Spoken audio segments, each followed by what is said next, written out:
Senator Cordy. Thank you very much, Madam Chair, and welcome, Ms. Solloway, to the Senate of Canada. It's nice to have you here. Ms. Solloway, the Public Sector Integrity Commission relies solely on the public servants and the public's reporting of wrongdoings to initiate any investigation, and public servants won't come forward unless protections from reprisals are ensured. The Public Servants Disclosure Protection Act is supposed to ensure protections are in place. However, it was reported that federal workers are feeling increasingly skeptical about reporting wrongdoings in the public service, and they are becoming more likely to fear reprisals for whistleblowing instead of receiving help because of things that are going on. So I guess my question to you is, what role, if any, do you see the Office of the Public Sector Integrity Commissioner filling to foster the confidence in the complaint process for public servants so that they will come forward with wrongdoings and will not feel that there will be reprisals against them? And I guess I look at your comment to Senator Tanis when you said, I think I'm quoting you correctly, when people don't trust, they don't feel heard. So I guess my question is, how do you make the public servants feel heard when they're telling you about concerns that they have? Madame Solloway. Thank you. It's not unusual for mistrust to exist when in the face of wrongdoing, especially if the wrongdoing or the alleged wrongdoing is committed by a more senior member of the organization. I would add that wrongdoing can happen at all levels.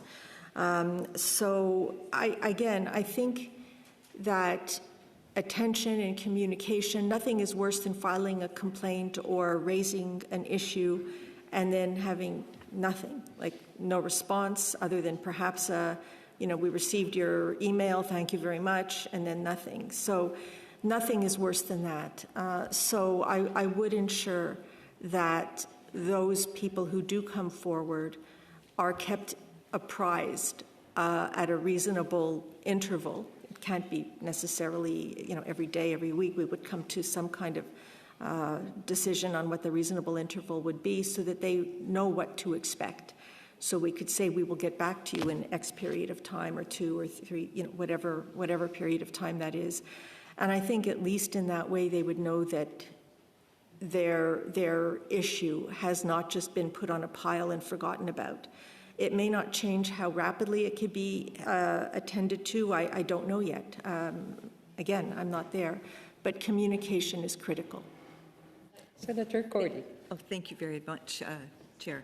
And in the same report that I just mentioned to you, and thank you very much for that answer, in the same report that showed public servants' trust in the complaint process is lessening, it also found that about half of the participants who took part in the focus groups, which the report was based on, were unaware of the existence of the Public Sector Integrity Commission. So I guess it's a big job, but have you given any thought to how this issue could be addressed? And I know you spoke several times in your previous answer about communication being extremely important, but I wonder if you could expand on that.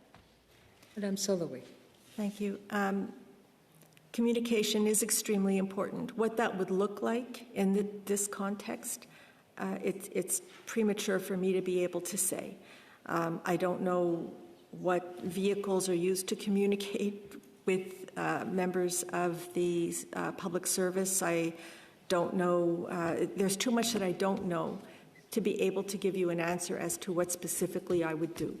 But I would look for avenues of communication to reach as many as possible. And that may take a little bit of time to implement, but that is what one of the goals would be.